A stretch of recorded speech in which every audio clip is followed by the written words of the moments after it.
Log on, tune in, find out. Another good idea from Cambridge.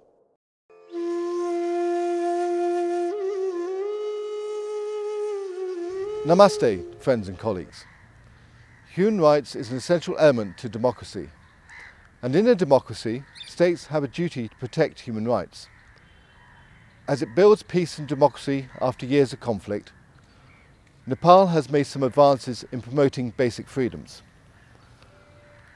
But much remains to be done, as you will see and hear in this documentary. Nepal's first human rights review by the world community therefore comes at a critical time. The British government has made it clear that human rights is at the centre of its foreign policy. The UK is proud to be supporting the voices of civil society as they work in partnership with the government of Nepal to ensure human rights can be fully enjoyed by all. Thank you.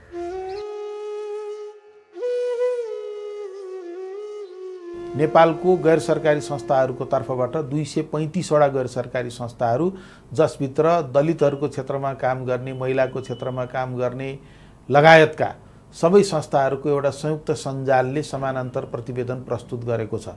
त्यो प्रतिवेदनले नेपालको समग्र मानवाधिकार स्थितिको विवेचना गर्दै नेपाल संक्रमणकालीन स्थितिमा रहेको, नेपालमा दण्डहीनता बढेको, नेपालमा न्यायको क्षेत्रमा प्रगति गर्न नसकिएको, अदालतका निर्णयहरूलाई पनि मान्यता नदिएको र त्यस्तै सांस्कृतिक रूपमा जनता उपर भेदभाव गर्ने चलन अद्यापि कायम रहेको, नागरिकले गर्नुपर्ने व्यवहार, राज्यले गर्नुपर्ने व्यवहार, नेपालका राजनीतिक दलहरूले निर्वाह गर्नुपर्ने अगुवा भूमिकाको आधार, यी सबै कुराहरूलाई इङ्गित गर्ने गरी त्यो जम्मा जम्मी 5 पानाको प्रतिवेदन हामीले प्रस्तुत गरेका छौँ।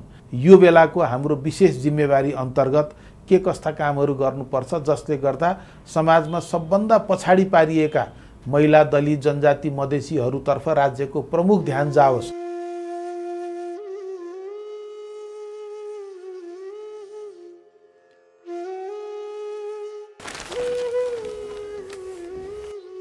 सारसौँ श्रीमान छोडेर आएको 6 घण्टा पछि जाँदा लास देख्दै कस्तो भयो होला भन्नुहोस् त हजुरहरू नि। आफ्नो श्रीमानको लास देख्दाखेरि 6 घण्टा अगाडि आफ्नै आँखा अगाडि चिउरा तरकारी मजाले खान्दिएर आएको श्रीमान 6 घण्टा पछाडि ढाडभरि नै डामै डाम थियो, लट्ठीले नै हिर्काएको जस्तो यति लामो लामो डाम थियो होइन, हिर्काकै डाम थियो होइन। यता अनि यतातिर नि डाम, यता यहाँनिर डाम थियो, यहाँनिर डाम थियो, यहाँनिर डाम थियो, यहाँनिर चाहिँ बुटको त्यो पुलिसले लाउने जुत्ताको डामै थियो यहाँनिर। सुरक्षा लिने मान्छेले नै एउटा अबला नारीको जिन्दगी लुट्दिएका छन् होइन र, आफ्नो भविष्य उजाड्दिएका छन्, घरको खुसी लुटिदिएका छन्, अनि संसार उजाड्दिएका छन्। अहिले कमाएर पाल्ने लोग्ने मारिदिएका छन्, तिनीहरूले मलाई पालिदिएका छन्। अहिले जिउमा खाली ठाउँ थिएन। यो दलित भएपछि एकदमै पेल्छन् के, गरिब र दलितलाई नै हो नि। अब धनीले त धनको मुठा फाल्छन्, कसैले कसैलाई हेप्नै सक्दैन नि। जति धन भयो त्यति नै। अब दलितै भयो भने त बेचकन धनी नै, हामी धनी थियौँ भने त त्यस्तो मेरो श्रीमानले त्यसरी ज्यान गुमाउनु पर्ने अवस्थै थिएन नि। जे पर्दा नि गुहार माग्न जानुपर्नेहरूले नै त्यस्तो व्यवहार गर्छन् भने कसरी विश्वास गर्ने तिनीहरू विश्वासघातीहरूसँग, ज्यान माराहरूसँग। कति झुकाउन खोजेको, कति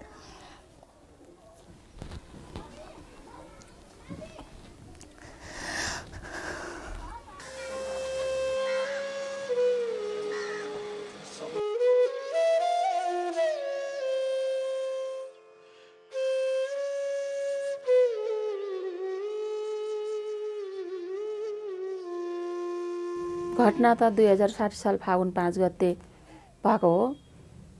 बिहान 6 बजे घरमा सुतिरहेको अवस्थामा ओछिनबाट उठाएर उनीहरूले चाहिँ लिएर आएको, किनकि प्रत्यक्ष मैले देखिनँ, म माइत गएको थिएँ। 6 गते बिहान 9 बजेको गाडीमा गाविस अध्यक्ष, उसलाई पढाउने शिक्षकहरू, हामी 4-5 जना भएर 5 खल ब्यारेकमा आयौँ। अनि हिजो यसरी चाहिँ मेरो छोरी महिना सुनवारले ल्याएको छ र तपाईहरूले चाहिँ बोलाउनु पनि भएको छ अरे मलाई, र मेरो छोरीको चाहिँ अब एक्जाम आइसक्यो, छोरीलाई पठाइदिनुहोस्, मलाई के गर्नुपर्छ तपाईँहरूले, म आएँ छोरीको साटो, म आएँ, मलाई राख्नुहोस् भनेर मैले भन्दा मलाई उल्टै सेनाले हामीले ल्याएको छैन, मैना सुनार भन्ने हामीले चिनेका पनि छैनौँ, माओवादीले लयो होला चाहिँ जहाँ माओवादीसँग सोध्नलाई भनेर हामीलाई उल्टै उनीहरूले तथानाम गाली बिजोती एकदम फोहोर शब्दहरू भनेर चाहिँ अनि हामीलाई त्यहाँ ब्यारेकबाट चाहिँ गेटमा बस्न दिएन। 2 वर्ष 3 महिना समथिङ त्यस्तै हुनुपर्छ मेरो अनुमानमा। अनि सेनाले OICHR संयुक्त राष्ट्रसङ्घलाई अन्तर्राष्ट्रियको दबाब पाएपछि अनि उसले गल्ती गरेको हो। हाम्रो चाहिँ छानबिन गर्ने समितिले छानबिन गर्दाखेरि मैना सुनारलाई पनि यातनाको क्रममा चाहिँ ब्यारेकभित्रै मारिएको र फलानु सेनालाई चाहिँ कारवाही गर्नेछौँ र बढुवा रोप्नेछौँ र अहिलेसम्म हामी पीडितै छौँ। पीडकहरूलाई चाहिँ संरक्षण दिएर बढुवा गराएर अवार्ड दिएर पुरस्कार दिएर चाहिँ उनीहरूलाई झन् हौसला बढाएर राखेको अवस्था सरकारको छ। यो हुनु नै हामी पीडितलाई चाहिँ अपमान गर्नु हो। गैर न्यायिक हत्या, त्यस्तै बेपत्ता, यौन हिंसा, यातना यी यस्ता मुद्दाहरूमा अनुसन्धान चाहिँ प्रहरीले गर्दैन। सबैभन्दा पहिला त त्यो उजुरी लिएर जाँदाखेरि पनि उजुरी दर्तै हुँदैन। हामीले कतिपय यस्ता मुद्दाहरूमा सर्वोच्च अदालत समक्ष धाउनु परेको छ। सर्वोच्च अदालतको आदेश हुँदाखेरि पनि प्रहरीले दर्ता गरेको अवस्था छैन। कतिपय अवस्थामा अदालतको आदेशपछि दर्ता भए पनि ती मुद्दामा अनुसन्धानहरू भएको छैन। वर्षौँ लगाएर चाहिँ हामीले सर्वोच्च अदालत समक्ष पुगेका छौँ। पीडितहरूले यो बिचमा धेरै समस्याहरू झेल्नु परेको अवस्था छ। हामीले धेरै जोखिमहरू मोल्नु परेको अवस्था छ। जस्तो उदाहरणको लागि मैना सुनुवारकै मुद्दा, त्यसमा अदालतको आदेश छ अभियुक्तलाई पक्राउ गर्नु भन्ने, तर ती अभियुक्त अहिले पनि सेनामै काम गर्छन्, कार्यरत छन्, तर तिनलाई प्रहरीले पक्राउ गर्न सक्दैन। सर्वोच्च अदालतको पनि आदेशको कार्यान्वयन हुँदैन र सरकारकै निकायहरूले सर्वोच्च अदालतको आदेशको कार्यान्वयन गर्दैनन् भने तपाईँले बुझ्न सक्नुहुन्छ दण्डहीनताको संस्कृति नेपालमा कस्तो छ।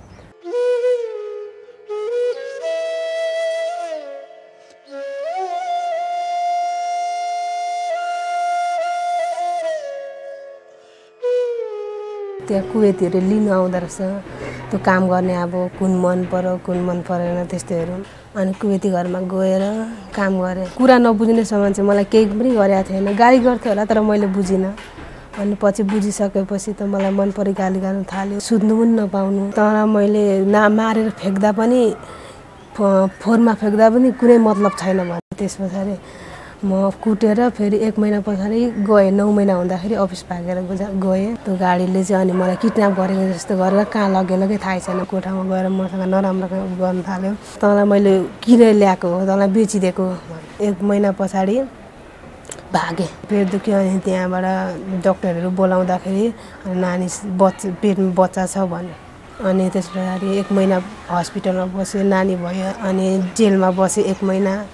मलाई त लाग्थ्यो कि म मात्रै उस्तै हो, तर कति त्यस्तो महिलाहरू त्यस्तो आपतमा परेको रहेछ। घरमा अब उयो जाने अवस्थै छैन। अब कसरी जानु, के गरेर जानु, जाँदा राम्रो हुन्छ कि नजाँदा राम्रो हुन्छ कि, अब घरमा भन्दा पनि राम्रो हुन्छ कि, अब मलाई भनिहाले पनि मलाई नराम्रो सोध्छ कि, अब नभनौँ भन्दा पनि कति दिन कति वर्ष कति दिन अब टाढा बसौँला घरदेखि, एक दिन त भन्नैपर्छ।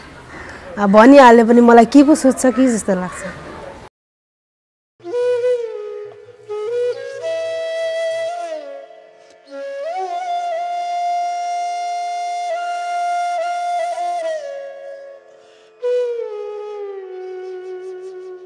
रासा ल्यायो, पुरा परिवारलाई हामीहरूको बाँधेर राख्यो अनि दिशा घोलेर खुवाए पुरा परिवारलाई भनेर। अब 1 बोरा चामल चाहिन्छ अरे, खसी चाहिन्छ उनीहरूले ल्यायो, आफै खायो राति पेट्रोलमा बालेर। अनि त्यसपछि 51,000 को कागज पनि सही छाप गरायो। गाय जान चु बरद तब बरद के खियाल गेलु पुआरी आने ला, तब सेफ्टी हम सोचे गौया बुझी मोगी सेफ्टी एकदम ले गेलु मारे ला।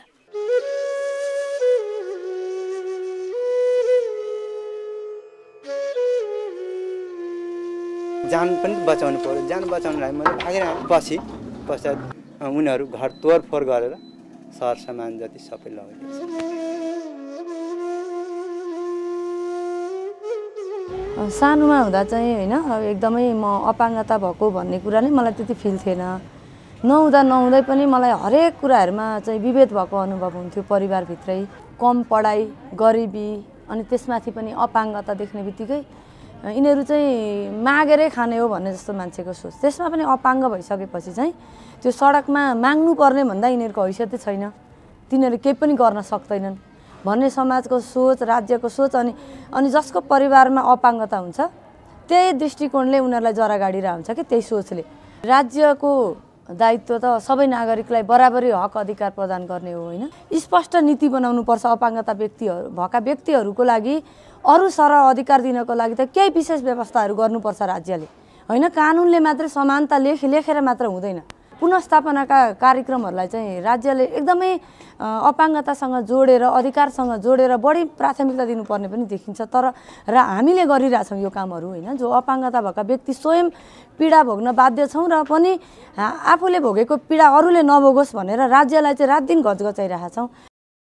हामीले के देखिरहेको छ भने महिलामाथि हुने हिंसा जुन छ देशमा दण्डहीनताको कारण र सामाजिक आर्थिक परिवर्तन जसरी हुनुपर्ने, सामाजिक सांस्कृतिक परिवर्तन हुनुपर्ने त्यो हुन नसकेको कारणले महिलामाथि हुने हिंसा, त्यसमाथि पनि यो आप्रवासी महिला कामदारहरूमाथि भइरहेको अहिलेको हिंसा, बोक्सीको आरोपमा महिलाले खप्नु परेको हिंसा, यो हिंसाहरूलाई चाहिँ अहिले जति पनि पोलिसी बनाइएको छ त्यो पोलिसीभित्र पनि समावेश गर्ने आधार चाहिँ तयार भएको छैन।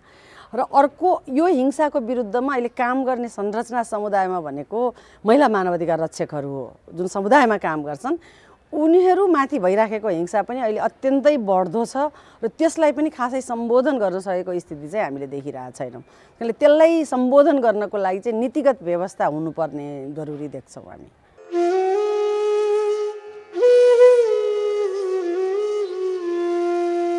मेरो आमा बादीको छोरी भएकै कारणले मेरो बुवा चाहिँ गुप्ता उहाँलाई घरभित्र भित्रिएन अथवा उहाँलाई स्वीकारिएन। त्यस पछाडि हामीले जस बेला हाम्रो नागरिकता लिने अवस्था आयो त्यति बेला हामीले हाम्रो बुवासँग नागरिकता माग्ने बेलामा पनि सहज रूपमा लिन सकेनौँ। हामीसँग अहिले त्यस्ता थुप्रै मुद्दाहरू छन् जसले आफ्नो बाबुको नाम लेखा छन् रजिस्ट्रेसन फर्म भर्दा, तर पछाडि गएर त्यो बाबुले उसलाई नस्वीकारेपछि, त्यो बच्चालाई नस्वीकारेपछि उनीहरूले त्यो आफ्नो बुवालाई पनि एउटा वैकल्पिक बाबुको नाममा प्रस्तुत गर्नुपर्ने अवस्था छ। ती मुद्दाहरूलाई लगेर सम्बन्धित निकायमा जाने बेलामा त्यहाँ सम्बन्धित निकायका व्यक्तिहरूले पनि ती मुद्दाहरूलाई सुनिने अवस्था छैन। तिमीहरू दलित हो अथवा बादिसका महिलाहरूको काम नै त्यही हो भन्ने खालले लिइदिन्छन् र उनीहरूले आफ्नो अधिकारहरूलाई स्थापित गर्न सकेका अवस्था छैन।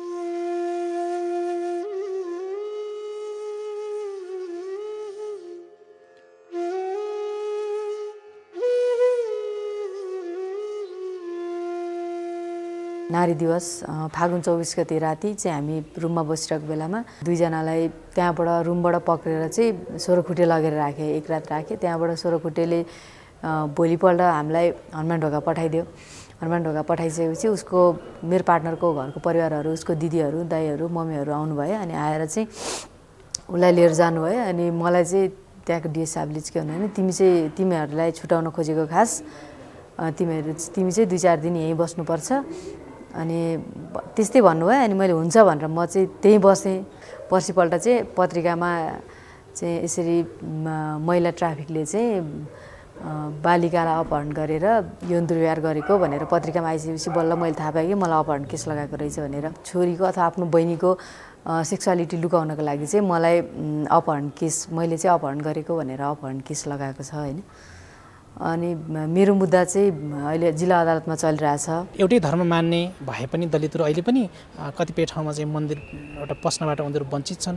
त्यसै गरी आदिवासी जनजातिको कुरा गर्नुहुन्छ भने उहाँहरूको पनि आफ्नो एउटा पहिचानको कुरा, भाषिक समस्याहरू छन् र यौनिक तथा लैङ्गिक अल्पसङ्ख्यकहरूको समस्याहरू छन्। मधेसका एउटा समुदायका उस्तै समस्याहरू छन्। त्यसै गरी धार्मिक अल्पसङ्ख्यकहरूको खास गरेर मुस्लिम समुदायको समस्याहरू छन्। यी हामीले यो 5-6वटै किसिमका जुन समुदायहरू जो चाहिँ नेपालमा अहिले पनि भेदभावमा उनीहरू पर्न बाध्य छन् र कतिपय ठाउँमा राज्यले घोषणा गरेको छ तर त्यो इम्प्लिमेन्ट हुन सकिरहेको छैन, त्यो कार्यान्वयन हुन सकिरहेको छैन। दलितले एउटा छुवाछुतको मुद्दा लिएर जाँदाखेरि पनि उनीहरूको मुद्दाहरू दर्ता हुँदैन, उनीहरूले न्याय पाउँदैनन् हेर्नुहोस् है।